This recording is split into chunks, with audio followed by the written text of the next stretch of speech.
When I was an infant, my colic was never just colic. My colic was a disaster, an ill omen, the potential ruin of England.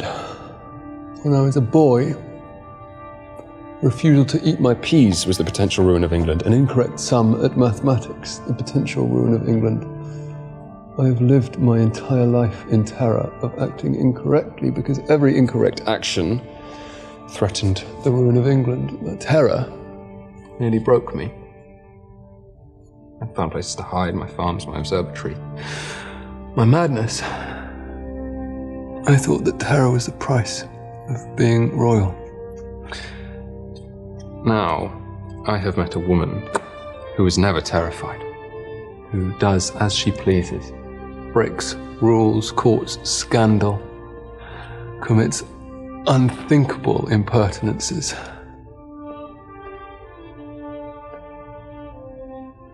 And she is the most royal person I have ever known.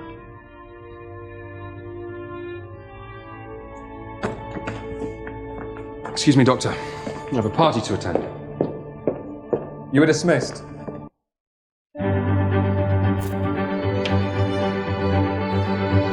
All the way from Providence, Rhode Island, welcome to Bridgerton with Mary and Blake. It's a podcast dedicated to Bridgerton on Netflix. So sit back and relax. Let's get ready to spill the tea.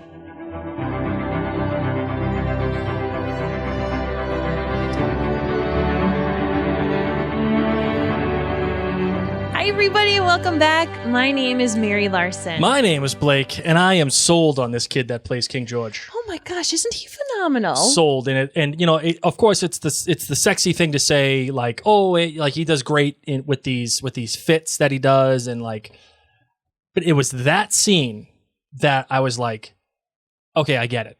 Wow. I don't know. It was when he grabbed the razor from the doctor.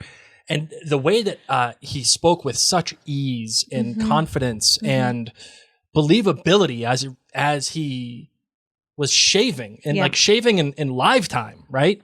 I looked at that and I just said, this kid gets it. Yes. And I was pleasantly surprised by the job that he's doing in this show. So say we all. Say we all. Well, before we get into this amazing episode, because it really was, as we said in the previous episode, we're past now the halfway point. Things are rocking and rolling. We wanted to remind you, of course, that you can find all of the things that we do at maryandblake.com. We actually also have an exclusive Facebook community. Just search Mary and Blake.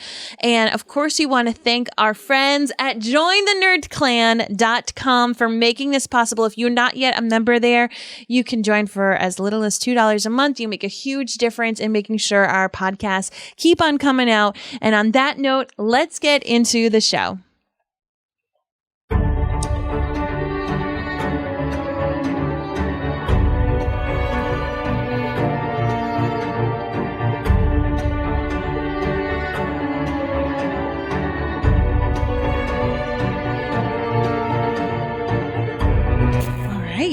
Oh, yeah, sorry, that's me. Yeah. I did it again. It's okay. But you know what the good news is, Marvin? What? I actually played the right music when I was supposed to. Yes, you did. I finally did it right.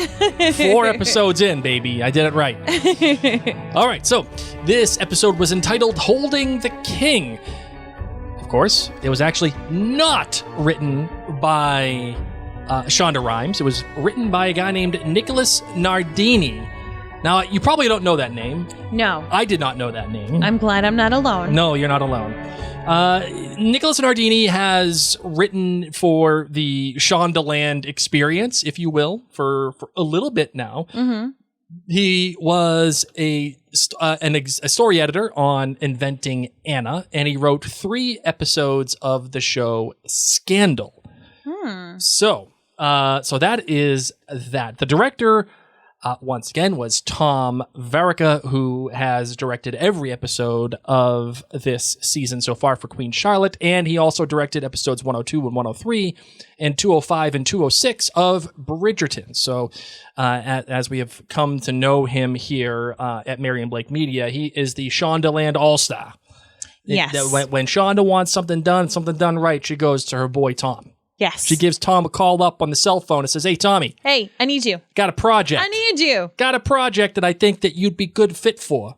Why don't you come over here and take care of it? So, and Tom and I, we're good friends. Good friends, too. Yeah, he's a friend of the show. I call him up every once in a while, to get the lowdown on Queen Charlotte. Of course you do. Oh, my goodness. All right, the cups of tea rating. Marvin, how many cups of tea are you giving I'm going to give this episode the same amount that I gave the last episode, 4.9. Loved this episode of television. I can watch it again and again. I just think that this adds such a beautiful layer to this series. So I love it. Yes. Okay, I am going to... I'm going to give a 4.81. Okay. A 4.81. I quite enjoyed this episode. In fact, it was the best episode yet of Queen Charlotte, in my opinion. We've kind of gone beyond now that 4.4, 4.5. Yeah, we're moving on up for you. We're moving up. And, well, we'll get into it. We'll get into it. All right, go ahead. So for our GBGs, our good, our bad, and our greats for this episode, my good is just Queen Charlotte just being so smart.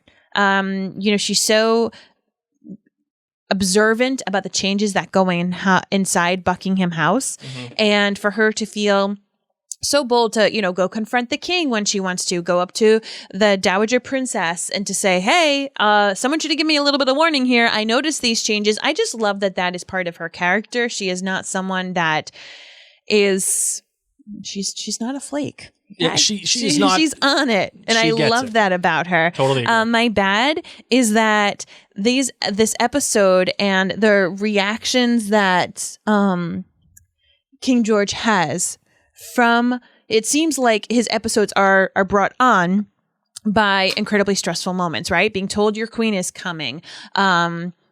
It's your wedding time. Your mom just yelled at you. Your wife is pregnant. All these different things that in general would cause frequently anxiety, excitement as well. Fun fact, anxiety and excitement have the same physical effect in your body. And for any of you who suffer from anxiety or feel like, oh, I'm so nervous about XYZ, I'm going to challenge you to frequently try to reframe it in your mind. This has helped me tremendously recently, ever since I learned this. But yeah, it has the same physical response. Those butterflies, your body kind of feeling like it's overly caffeinated, your mind racing. Those same things happen when you're excited. So if there are things that are happening in your life that you could honestly be very excited about, it's okay to say, I'm nervous and excited, and keep telling yourself there's so much to be excited about this for. So when it comes to getting married or, becoming a father, all of these different things, I feel so bad for George because obviously the therapy during that time frame was nothing compared to what it is now. And he doesn't have a little podcaster from Providence, Rhode Island saying, George, those feelings, when your body feels like, oh my gosh, my hands are starting to tingle, all this stuff. Now, granted, we obviously don't know exactly what it was that he was suffering from. And nor am I trying to belittle what he was going through, but I'm just saying for friends out there listening, this has helped me. It hasn't cured me by any means. I am a severely anxious person, but this has helped me a lot. But in his anxious moments, in his episodes that he was having, my heart broke for him because no one was there to help stop the fall in a way that we now know might have really helped him. Because these, obviously we're meant to believe that he was having these outbreaks, these episodes, these moments where his illness was really hard for him at many times in his life because they refer to it. But in this episode, it shows when it's these really momentous moments in his life. And I feel so badly that no one was putting the pieces together oh, wow, He has one of his fits, as they call it in the show. He has one of his fits every single time we drop a bomb on him about something. He does pretty well out on the farm. He does pretty well with XYZ, but every time his mom yells at him, then he's sick. Well, maybe the mom should be doing some things a little differently.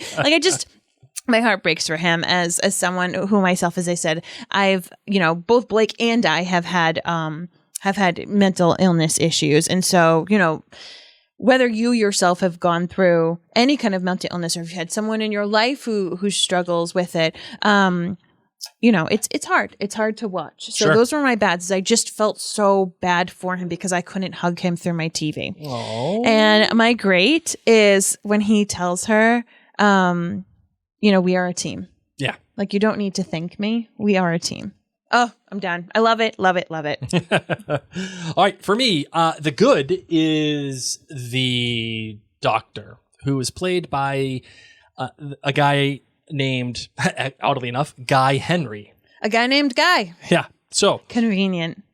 I want you to know, Marvin, that Guy Henry has starred in one of your favorite franchises ever. I thought he looked familiar. He totally did look familiar. I'm sitting there going, where the hell do I know this guy from? How do I know him? He still feels shady. He plays Pious Thickness in Harry Potter. Yes, he does. Yes, he does. Yes, he does. Oh, sorry, hold on. I gotta play my sound again. You're a wizard, Harry. There we go. In my the Deathly soundboard was Hallows, turned man. down. Yeah, in the Deathly Hallows, Pious Thickness. Oh my gosh. And from the Ministry of Magic. Yep, that's him. That is totally fitting. And I feel like this guy must be like, why am I always cast as this like sniveling, creepy guy? Because your name is Guy. That's why. Thank your parents, buddy.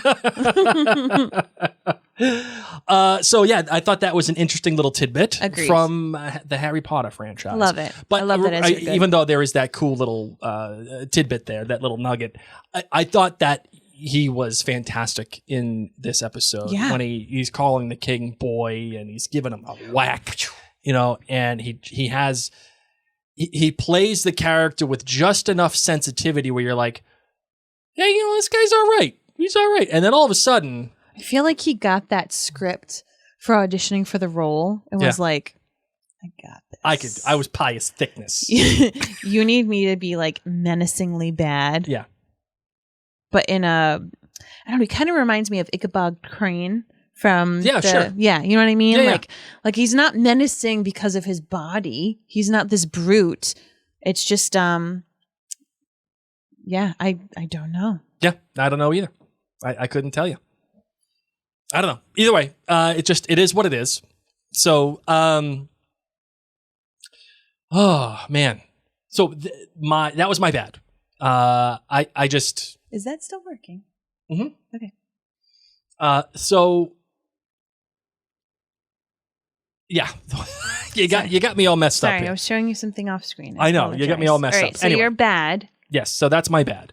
I liked the character that he played. I liked everything that he did. I just thought it was he was just enough good where you thought that he was an okay kind of guy, and then it was just enough bad where you're like, this guy freaks me out a little bit. Yeah, well, freaks me out a little bit. Freaks me out a lot, not a little. I can't tell if he's truly bad or if he's truly good or if he's just like, is it really torture?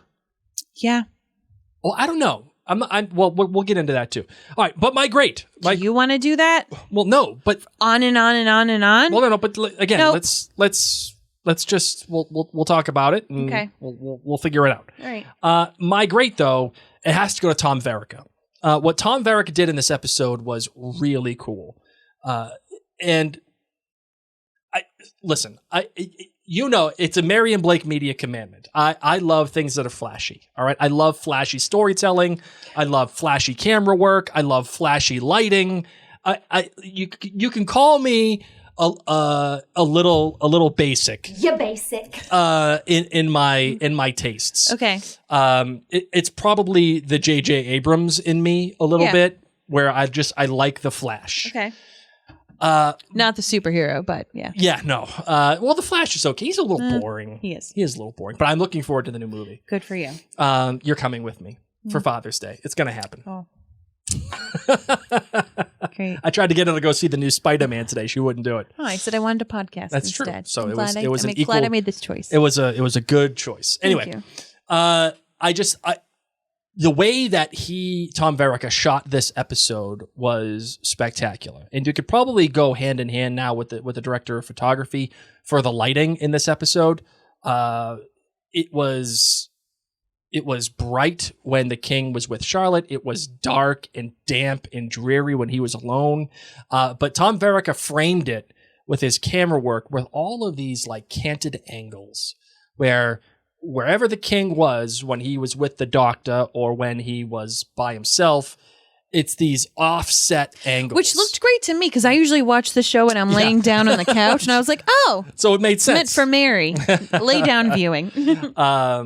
So yeah, it was just like these canted angles that, when you're watching it, you may not recognize it right then and there, but your brain does. Mm-hmm. And your brain is sending signals to you like, whoop, something is off. Something's off. Watch out. I don't know what it is. Something is off. Yeah.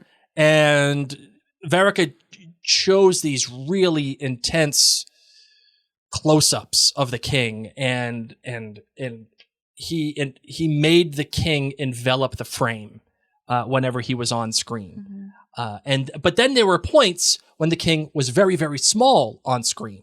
And those are very purposeful points, right? It's showing you that the focus is on him, yet he's still small in his demeanor. Like what he said, I love the universe because I'm just this small thing. Right.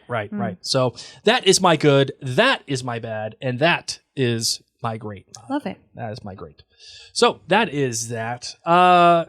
What do you want to do? You want to talk about the music? Yes, the music. If you could vamp for me for one moment. All right. So, of course, like they do in Bridgerton, we find cover songs, and there was one episode where we didn't get to have one, but over the past two, this one included, we have gotten it, and we got another song by the Queen herself, Queen Bee, Beyonce. And it is Deja Vu. I got it right now. Here you go. Ready? All right. This is the cover. Yes. So right here, love it because it's just got this nice pulsation. And for people who aren't like super familiar with the song, you might be feeling just this. I don't know. It's got a great steady beat. This is of course when they're in the dance at the Lady Danbury's ball. No, is it? What? No, this was the wedding dance. So yes. What I loved about this is I complained in the wedding scene that they weren't playing cover music. Right. I was like, what is this? It's just like generalized music box music. Bridgerton, I'm here for the covers. I'm here for the Vitamin C string quartet, classical kind of styled covers. So I love that we had that basic music then so that this could now be playing over it. And of course, it's named Deja Vu. And this is playing while we are reliving moment after moment of that initial time frame. The wedding dancing and getting back to Buckingham House and yelling at each other and all this kind of stuff and George's pensive moments. So, it's pretty on the nose what it is because it's called Deja Vu. Well, so it's allowing us as the viewers that cute little all right, you want to see things from the other perspective? You ready to go down a trip down memory lane now that you have this insight about what's been going on with George? Or let's bring it on back. Let's rewind the tape. Instead of that awkward rewind sound or using Satisfied. This is kind of like Satisfied, when they rewind in Hamilton, which also, as I said, loves to take place at the same time. So in Beyonce's song, Deja Vu is about the ups and downs of a romantic relationship. She talks about constantly reliving the same problems and scenarios in her relationship despite her best efforts to break free. This feeling of deja vu is a common theme in relationships, especially ones that are strained and difficult. And so it's amazing to me, not only that we as the viewers get to relive the same footage, and to us it's deja vu. Of course, this is happening again. But how difficult it must be for George that no matter what strides he tries to do, no matter what methodology he tries to use to heal himself, and the amount of doctors he does and everything, he still keeps having these episodes and he can't stop it. Yeah. Interesting.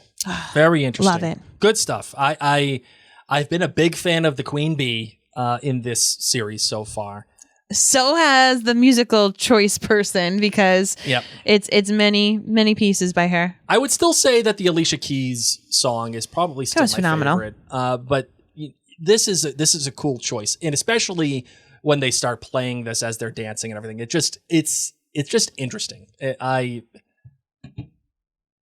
liked the feeling that I got from it. But Marvin, I as we just got done saying, I love flashy things, but I want to know your take on all of this. And that is, how do you feel about stopping the story dead in its tracks.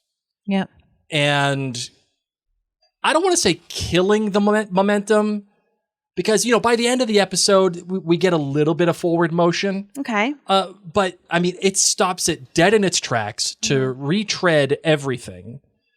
Obviously, from George's perspective. Yes. And I guess it's a choice. If I were to argue against it, I would say, buddy, you got 6 episodes. What are we doing going back and showing a whole new perspective on the same events? It feels like we're spinning wheels to just spin wheels. Love that. Love that for you. Yeah. You ready? And I'm not saying what I is believe the name of this show?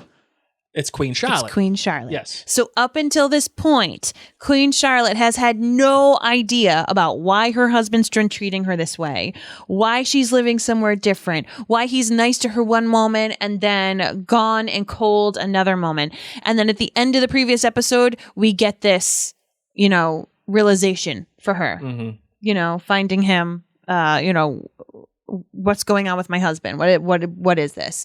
So we got to learn with her in real time, but then we also got the inside scoop. And for people like me who had a hard time connecting with George, I loved George when he stopped her from climbing up the wisteria. I was there for it. Sure. I'm not a troll, all that. I was love.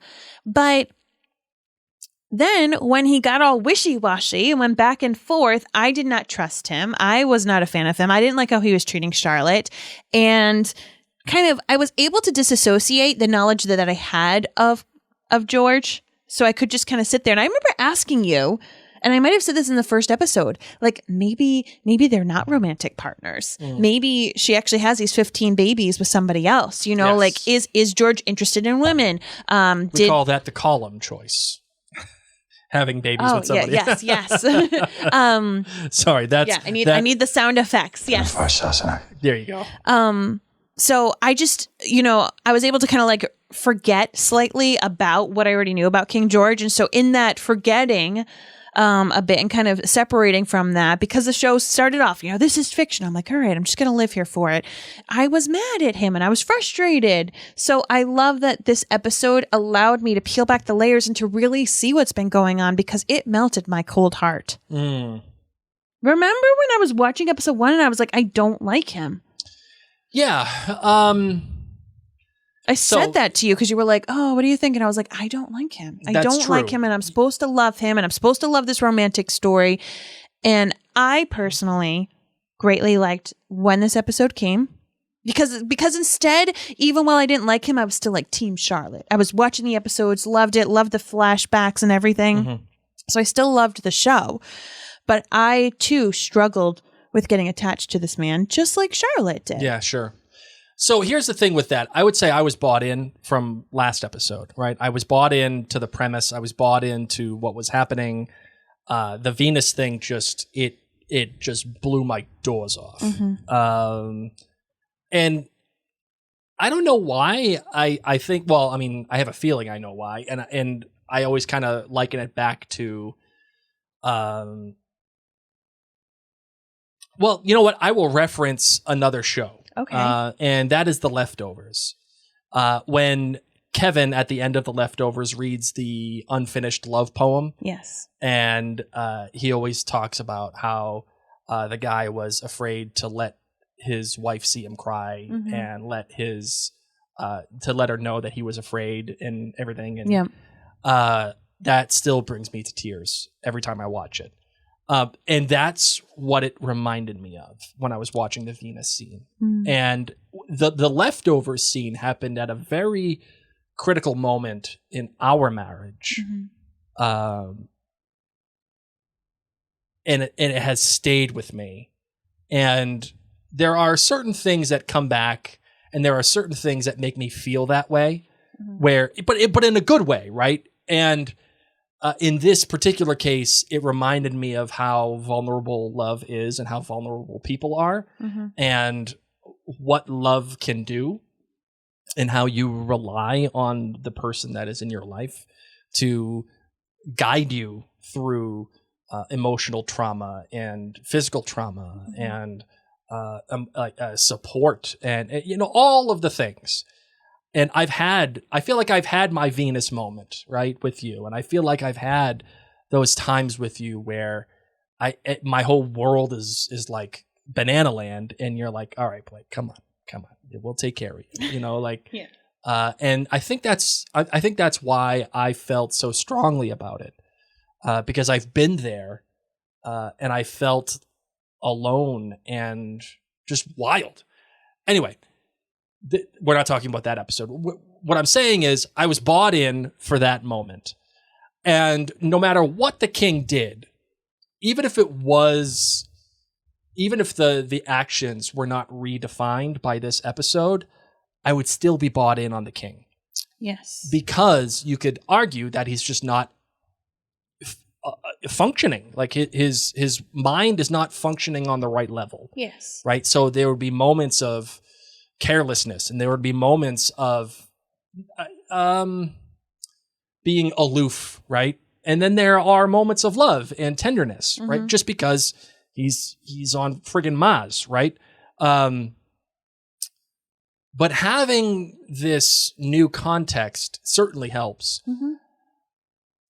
I would also argue, I think that before this episode, we just didn't know anything really about the king. And that was probably by design. Yeah. But Mary, can you tell me one thing you knew about the king prior to this episode, other than he liked to have sex? That his mom caused him a lot of stress. He wasn't on good terms with her. That he liked astronomy and gardening. Fair. That seemed to treat his people pretty nicely. Not like overly nicely, but he's not mean to other people. He seems witty and playful. Sure. Okay. Fair. Okay. Yeah. No. So that's good. All right. That's good. And you know what? That's probably a testament to the writing, that you can at least name at least those things without having a contextual episode, right? Yes, the way that we did until this one. So, I tried to take the be the devil's advocate and say that we're stopping the story halfway through, and we're just bringing it to a halt for this episode. But I will say again, I'm flashy, and I like that thing. I like that kind of storytelling. Like I'm a Christopher Nolan fanboy. Like, let's play with the timeline, and let's play with perspective, and let's do all those things. There's no timeline difference, by the way, in this episode. What do you mean? It doesn't go back and forth. Oh, yes. Okay. Yep. Fair enough. And I have an idea about that. And I have an idea about that. Okay. What do you mean? Because, he's cuckoo for Cocoa Puffs in the future. He doesn't know what's up or down. Oh, I like that. So his plot line is very, very minimal. You know what I mean? He's confused, and from what we got to see from Bridgerton season 2, and I don't know. I just don't think that it would be tracking. It would be like what he drew on the wall. You know what I mean? So let's talk about the Dr. Monro of it all, okay. our pious thickness. Okay. And the treatment that George willingly takes. Yes. Is it torture? I think so. How come?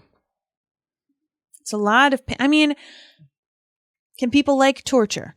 Okay, so just because he signed up for it, and just because he said, yes, please, and I'll do this, can he still be tortured? And I think yes. I think there's some people who do like to be tortured. Like those S&M people. Oh, yeah. They like that. Sure. So I think you can be tortured, but still have signed up for it. That's what I'm saying, okay? I read 50 Shades of Grey. So I'm not saying that you can't be tortured if you signed up for it. But can it be painful?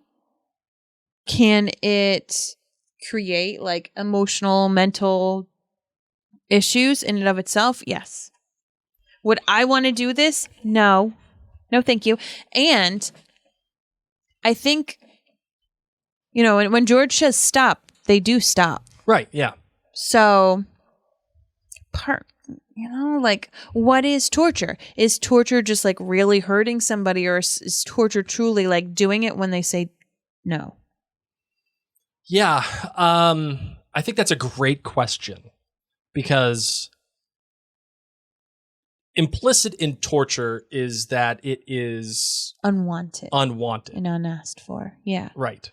So, but then S&M confuses me, I guess. So, like, I just think about ticklish torture, Like, I hate being tickled because I'm so ticklish, and it feels like torture to me. My favorite thing to do. And sometimes I tell you to stop tickling me. It's the best. It's the best. Tickling your feet. And I will say, this is torture, stop, and I'll be kicking him. So that is torture to me. Sure. Okay, but he said yes to this and signed up for it. And once he said no, hardcore, and dismissed the doctor stopped. So I don't know. I guess torture confuses me because of what I know. Yeah. I think it's interesting. Lumos is just wrecking everything in our studio. It's okay. She's the real star here. She is. What she wants, what she says goes. Okay? A lot of meowing here. Lots of She wants me meowing. to look for Peter Pettigrew on my Marauders map. That's what she just knocked over. Okay. But those very, very primitive methods of medical assistance, which, by the way, like the leeching and terrible things were happening to people who suffered from mental illnesses, even within like the past 50 years. Yeah, man. And so it's hard to watch this kind of stuff, and yet I don't know. It's I'm not saying that it's not hard to watch, but it just makes me sad that we watch this and we're sad about it. But like in the 70s, tons of that weird, terrible stuff was still happening in different ways. Yep. But still torturing people. Yeah. And these people couldn't say no. And I think that that's the other thing. If someone is mentally not fit, then they can't give consent. Yeah, because they just aren't informed enough. Yeah. Right? Like, yeah, that makes sense. That makes sense. So I just think it's an interesting conversation to have. I'm not falling on either side necessarily. But what I'm feeling, because we talked about rape and consent with Bridgerton season 1. Sure. And what I appreciate in this episode of having one's body be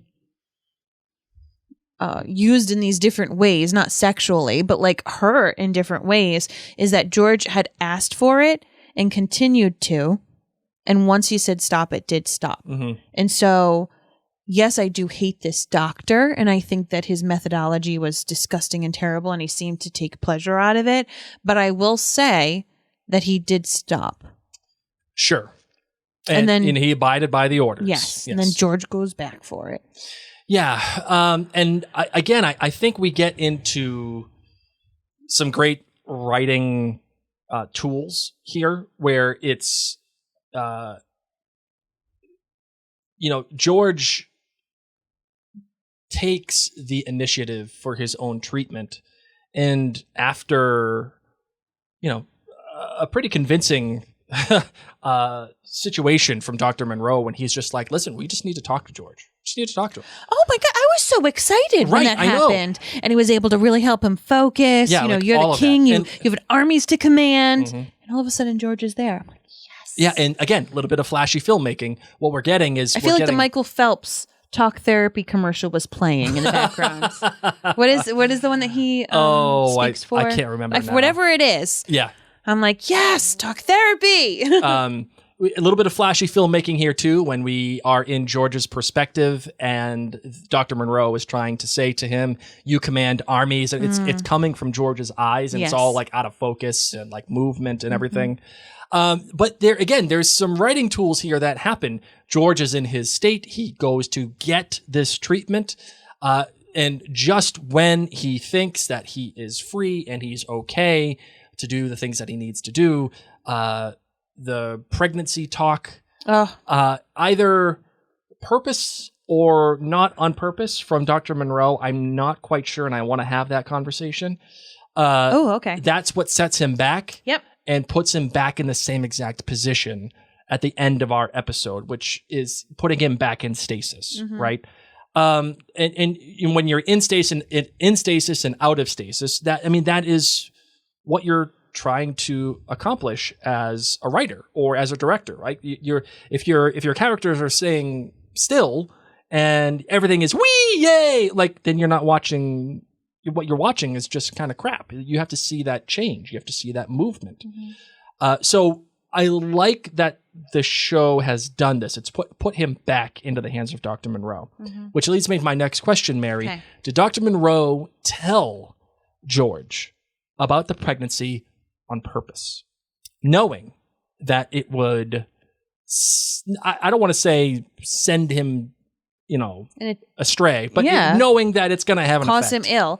It's difficult. Like, I don't think he premeditated it, because it's not like he's like, ooh, I'm going to make my concoction tonight because this is the time when George comes down for his post-coital milk that he, what was George going to do in the kitchen?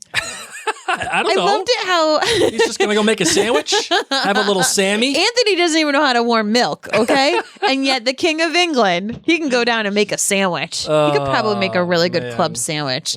Oh my gosh, fry up some bacon. Anyway, so I don't think the doctor was in the kitchen making what looked like pea soup. We know it's not pea soup, but making some kind of concoction for the Queen at 2 a.m. thinking maybe the king will stroll around here. Honestly, I kind of liked that the doctor was making his little stuff at that point, because then he won't be seen by the kitchen staff. He won't be bumping into the king. It'll be under the radar. So to me, I'm like, the doctor was kind of doing the right thing.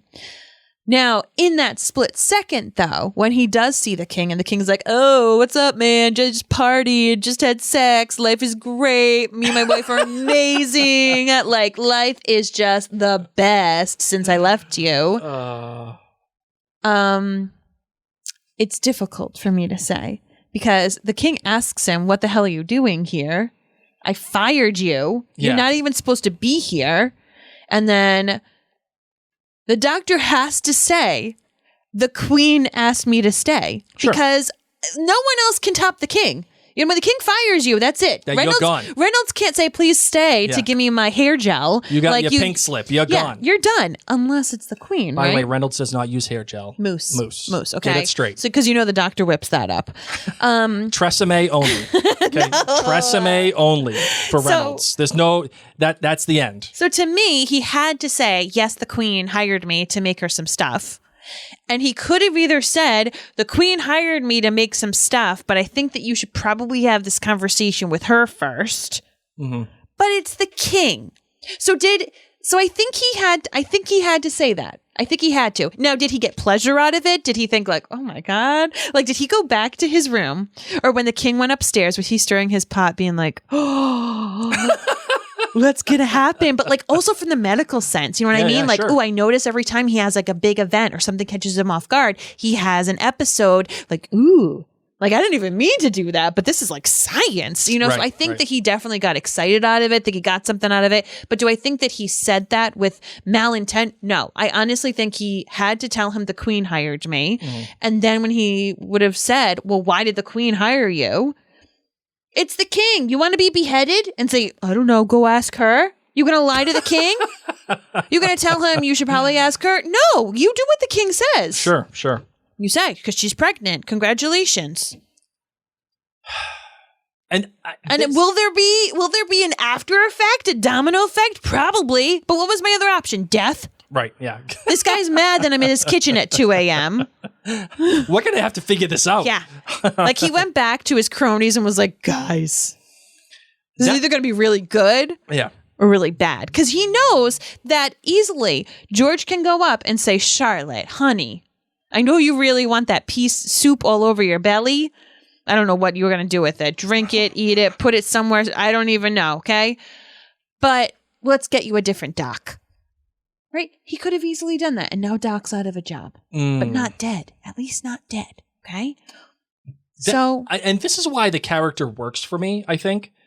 Because there's enough there that I look at it and I can make a case for both sides. right? Okay. I can make a case for like him being a bad news dude or a guy that just appreciates the science and like actually wants to do the thing. Now, are you meaning to tell me there's no other medical doctors at all inside this castle? And that that's the one thing that I think is weird, that did he somehow let it slip to Brimsley or the queen? Like, how did the queen find him? He was in the basement. He's the shady doctor. See, so that's the thing that I'm like, how did the queen get his number or his email address? You know? Yeah. Like, I think that he was like, oh, and if the queen ever needs me, I'm the king's doctor. Like, did they bump into each other one day? That's where I feel like he did a little shady. Because I feel like there's plenty of medical staff. Queen Charlotte says it. There's plenty of people. Why'd you have to meet in the basement? Sure. And it's obviously been shown that George has been seeing a number of different doctors. Yes. At the beginning of the episode. So she said, Brimsley, I need a doctor, please. I don't think Brimsley would go down to the basement to find the shady guy. Right. I think shady guy like left Found his business card. Yeah. Dear Queen Charlotte, if you ever need a solve. Do you want me as your doctor? Check yes or check no. Do you need me as a doctor, or would you like some mousse? And she was like, Brimsley's hair does have volume.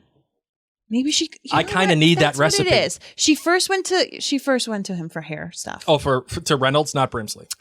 She first went to the doctor. She went to Reynolds and okay. said, Reynolds, how do you get your hair so bouffant? And he said, oh, it's this guy in the basement. She was like, give me his number, man. Because I've got some wigs that need holding. Yeah, his name is Dr. Tresemme. He's there really would have nice. been a doctor and like a midwife. Like there would have been people who specialized in female needs, especially Sure. for the woman who is caring for an heir. I feel like she would have been inspected monthly by someone that this is what they do. Yeah, but So somehow but I the don't think shady it's- doctor I don't gave think him it's her public his number. knowledge yet that she is pregnant. No, but that's what I'm saying is that you're the queen. I feel like you'd have some kind of a doctor checking on you okay. once a month. I see. All right. You know, just being like, oh, what are you eating? How are you doing? What's Gotcha. your cervical mucus like nowadays? Like, they would just What's your cervical It's a mucus thing, Blake. like? It's a thing. It changes. Yeah, I saw the mucus plug, by the way. No, not just the mucus plug at birth. I'm saying. But whatevs, I saw one. Yeah, we know. People don't need to know It was that. wild. I know, Blake. Thank you. For those of you who haven't had the beauty of all of this stuff, I'm sorry. Needless to say, The miracle of birth. Yes. I feel like there would have been a team that would have done this. And I think the doctor, we don't get to see the doctor do any shady stuff, but he somehow left his business card on her nightstand. Or in her locker. Yeah. You know. Do you need mousse? Or anything else? Do you think he folded up in that square? I'm your husband's number one doctor. I'm the guy in the basement. Come find me. Oh, man. So that's the part that I find shady. Did he get joy out of telling the king? Yes. Yeah. Is he kind of excited to see what happens? Yes. But did he plan for that to happen in that way? I don't think so. Remind me, we didn't see Charlotte reach out to the doctor. No. Right? So, yeah, like We how see her touch her belly, so we Yes. know that she's like, oh, again, the universal sign for pregnancy Yes. in television. not your burrito gas. Definitely didn't go to Chipotle that day. Yeah, so I wonder, like, is there more stuff afoot here? Is the game afoot, if you will? We're gonna find out in the next episode. Well, yeah, I mean, I would imagine so. We only got 2 episodes left. Yeah. But it just feels. I don't want the doctor to be like a big player anymore. Okay, I had enough of you. I got a feeling he's going to be a big player. I think there's going to be more.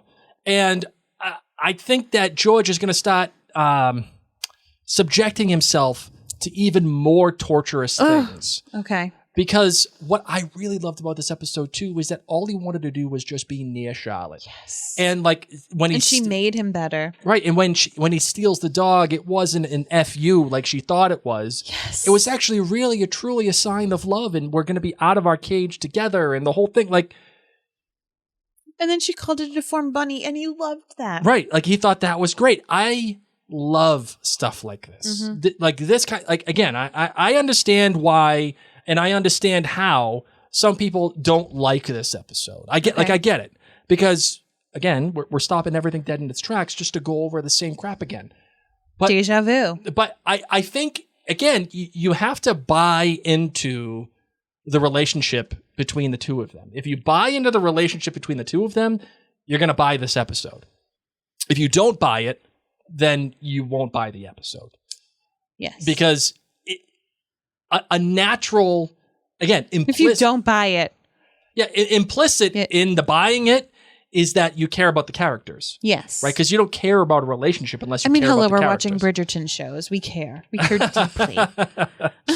So I will say that I think the show benefits from the fact that we are all Violet Bridgertons at heart, okay? If we're watching this show, we are romantics here for the love. Yes. You can't sit through Bridgerton if you are not here for the love in one way, shape, or form. Yeah. Oh, jeez. Sorry. Especially because there was little to no sex in season 2. So if that's why you are here, no, we're here because we're all Violet Bridgertons at heart. Do you feel bad for the king when he has to go back to the doctor? Because I guess what another question here is the treatment feels like it's working. It feels like it puts George in a position where he is able to go do the things that he is supposed to do. I think the treatment works because he doesn't have anything thrust upon him that would cause massive upheaval. Like, okay, if you're just hanging out with the doctor and gardening, your mom can't come and yell at you. Your wife isn't like, doing life-changing things. He had a lot of life-changing things. This is why they say you shouldn't have too many life-changing events in the same year. You shouldn't move the same year you have a baby and get married and people pass. Like, it's just difficult. It adds a lot of difficulty when you had those elements. As many of listeners probably know who've layered things. So I'm just saying he had a lot of big life changes. Don't make that drastic choice to cut your hair. Is hiding. If he is hiding, fun fact, the actor who was cast as George, he had just shaved his head prior to the reading for this and the casting. Oh, really? So he was so nervous that they weren't going to pick him because they're not going to pick a bald George. Right. So that's why his hair is kind of awkward chia pet growing in, because it is. They didn't have time to be okay, can you have long hair that's in style a little bit more? What you see is what you get. He probably put salve on that every night. It kind of actually reminds me, remember the show The Tudors with Jonathan Rhys-Meyers? When he played the younger King Henry VIII? He had that same haircut. Yeah. That's what it reminds me of. I like that. Yeah, interesting. Very interesting. So could one argue that his treatments with the doctor worked? Maybe.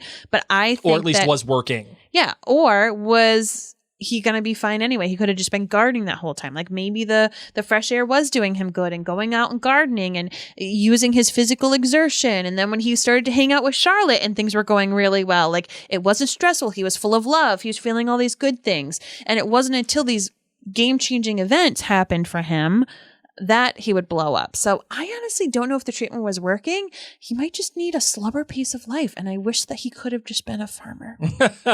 I also want to call out as well the editing in this episode. This would be my secondary great. The editing in this episode was spectacular. There was a terrific pace to the story. There was a terrific back and forth. And this, in my opinion, was truly exemplified when Charlotte was going about her days when she was alone and resenting the king. And at the same time, they're intercutting back and forth. Oh my gosh, when he's hiding in the little window watching her play chess. And she smashes it over. But there's also, it's intercut or interwoven with the scenes of him being, in quotes, tortured, right? Yeah. Where she's eating her breakfast. Him having his treatments. Right. He's getting his face stuck in ice cold water and screaming and the whole thing. And then going back to that shot again and that repetition and the gruel and a lot of people do that now for fun. Not for fun, because it helps supposedly regulate their body nervous system. Oh, well, yeah, actually I just watched a thing. It's a big thing. It's very popular right now. Who did I watch that? Aaron Rodgers, the quarterback for now the Jets. Freaking Jets. Jets suck. Was the quarterback for the Packers. He would have training sessions, and after the training session he would go into an ice bath. Yeah.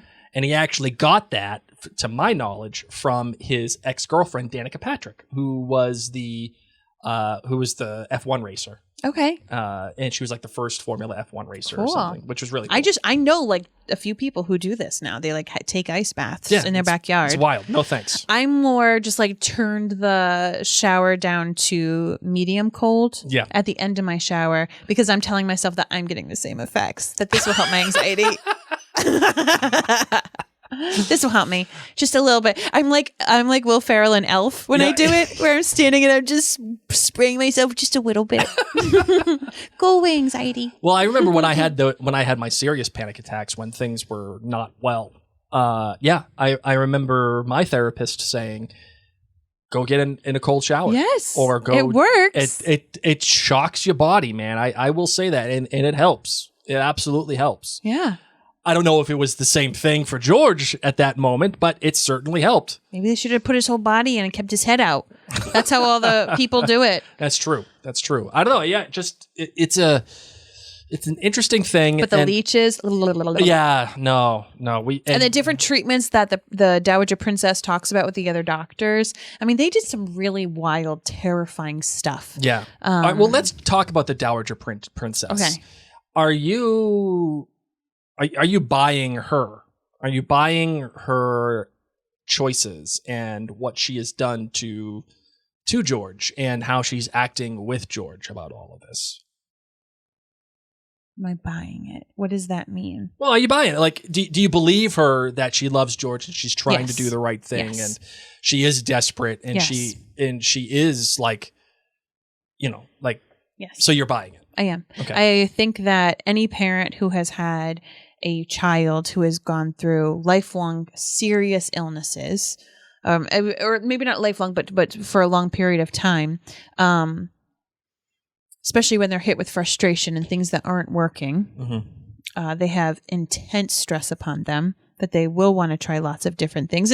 And mind you, like we see these methods as barbaric, but this is what they had back then. Right. So we may see it now as like change their diet, maybe try a couple of different medicines, like different things now that might be a little bit more experimental or not fully done with clinical trials. But if you're like, I've tried everything, I'm willing to try anything else.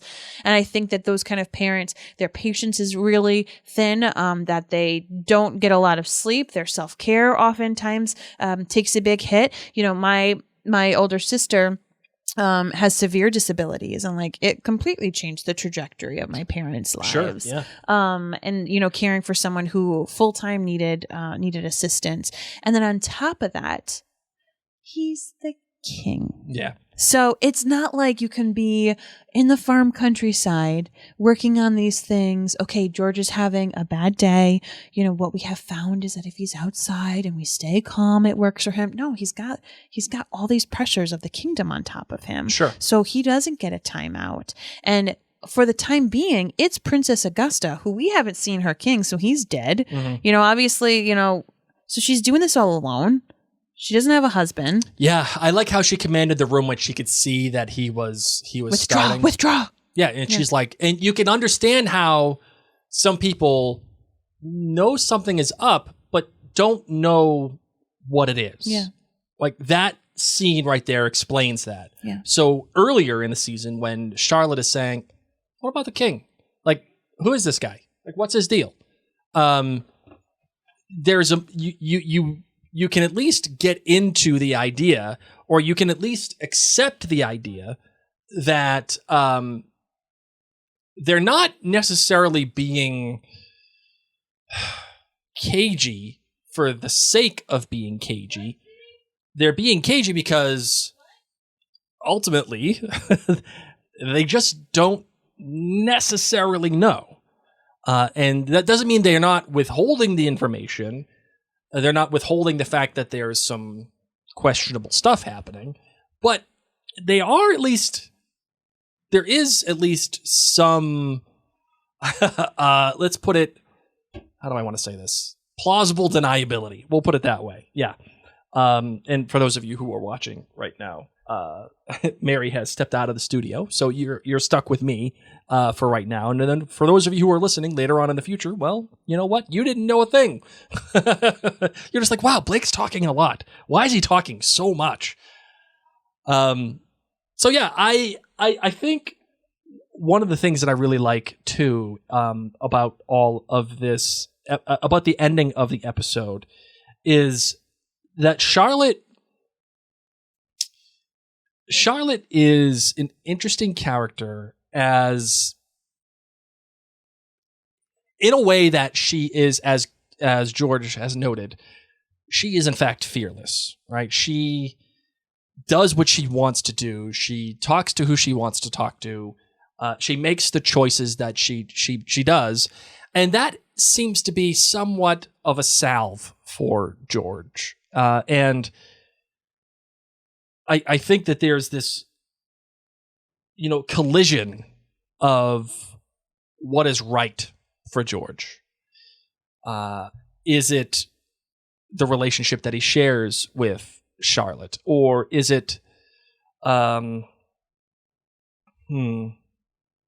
is it the treatment that he's receiving from the doctor, which, in my estimation, seems to be a little bit motivated from his mother. I was just saying, Mary's now back into the studio, and I was just saying, Mary, there seems to be a question about what is right for George. Is it the relationship that he shares with Charlotte, or is it the treatment that he's receiving from the doctor? Charlotte! Will it fix him? No. Right. Can George be fixed? Probably no. Sure. Not at this day and age. Probably not being the king. Because at least the way that this show is portraying it, he doesn't do well anytime there's like a big thing. And I'm sorry, but you're the king and there's about to be a revolution in America. Yeah. I guess one of my bads of this episode is that there isn't much of a choice between the doctor and the queen. And it's obviously to me, the this queen. even puts more pressure on making an heir. Because what if you get an heir that is capable in the next, I don't know what time you can become an heir, 17, 15? Sure, yeah. But what if we can produce an heir who is mentally stable. Yeah. capable of doing this? Yeah. And wants to do it. And he says, Dad, you're done. I got this, Yeah. Interesting. And if he feels like he can't accomplish much, yeah, but would they even allow that, right? Would they allow, I don't know. Would they even allow someone? I mean, he's the king. You can do whatever they want in England. They changed everything. No, what I'm saying is, would the royal family, let's just say. Yeah. Well, by then, Augusta might be dead. Mommy can't tell you what to do anymore. Good point. Oh, Charlotte with the line, "Has your highness ever tried cutting mutton with a dull knife?" Oof. Oh, love that. Love that line. I thought that was great. I mean, I actually don't want any mutton. So if I can't cut it, good.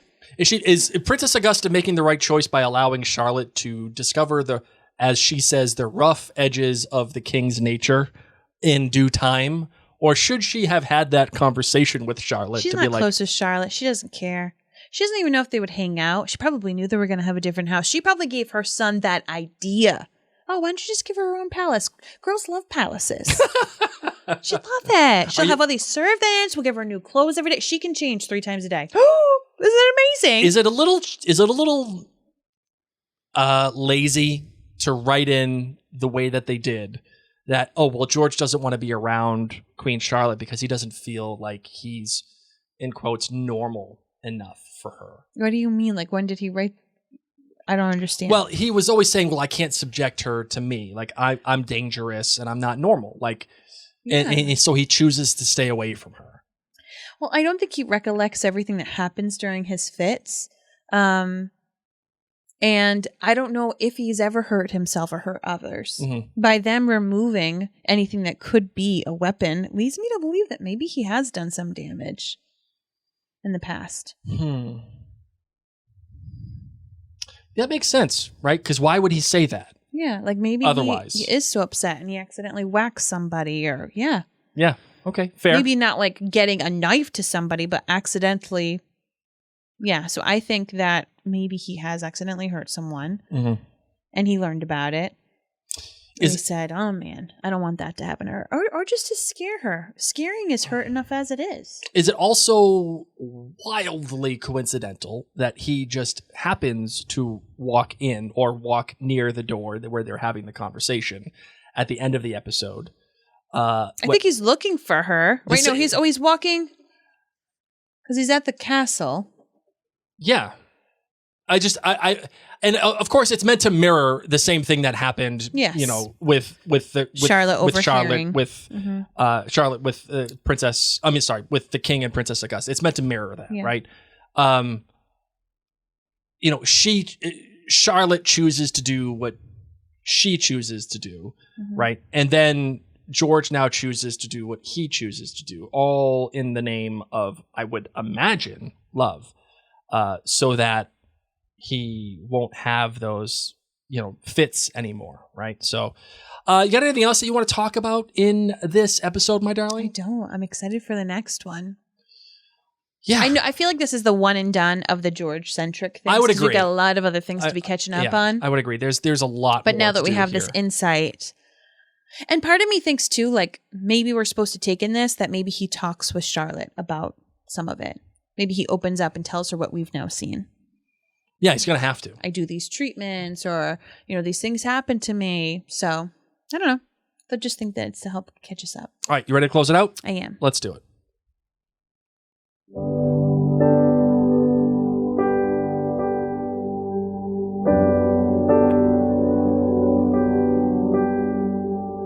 I want to thank you all so incredibly much for tuning into this podcast. As you can obviously tell, Blake and I are thoroughly enjoying this show, and we're just so appreciative that you do as well, and that you're tuning into our podcast. Thank you. Yes, so everybody, please, if you found value in this episode, that we have helped improve your viewing of Queen Charlotte and given you some other context or knowledge or ideas that you may not have thought of originally when you're watching it, please do provide a written review and a rating on Apple Podcasts, as that does help people discover the show. Not necessarily that it makes it more popular, but it just helps give people trust that that you all like it and that you enjoy listening to Mary and Blake. And of course, we do want you to also go to maryandblake.com to check out all the other podcasts and blogs that we have going on at Mary and Blake Media. As of this moment, Outlander Cast will be coming back later in about 2 weeks. It's coming back. That's right. About 2 weeks. Now, friends, if you do have the ability to head on over to Apple Podcasts and search for our podcast there, even if you listen to us on a different app, most people find us on Apple Podcasts. So you can head on over, search Bridgerton with Mary and Blake, and leave us a written review. Not just the stars, but a written review that would be greatly appreciated. How to tell when the hosts aren't listening. My brain's elsewhere. As you guys know, I just took a little break and we had a missing child. We had a missing child for like a solid 6 minutes. A missing child. Yeah. My parents, the grandparents are watching them. They were missing our son. They could not find him. Really? So I'm sorry my brain's not here. I found him. Oh. Sorry I wasn't listening at all. That's okay. I'm here. Really, we would love your reviews. We want to tell you about it twice. Okay, that is my cue. It's time to go, Marvin. Oh my goodness gracious. All right, everybody. Thank you so much for joining us. My name's Mary. Hey, do me a favor and just do a rating and review on Apple Podcasts. If you feel pity for me, for my brain.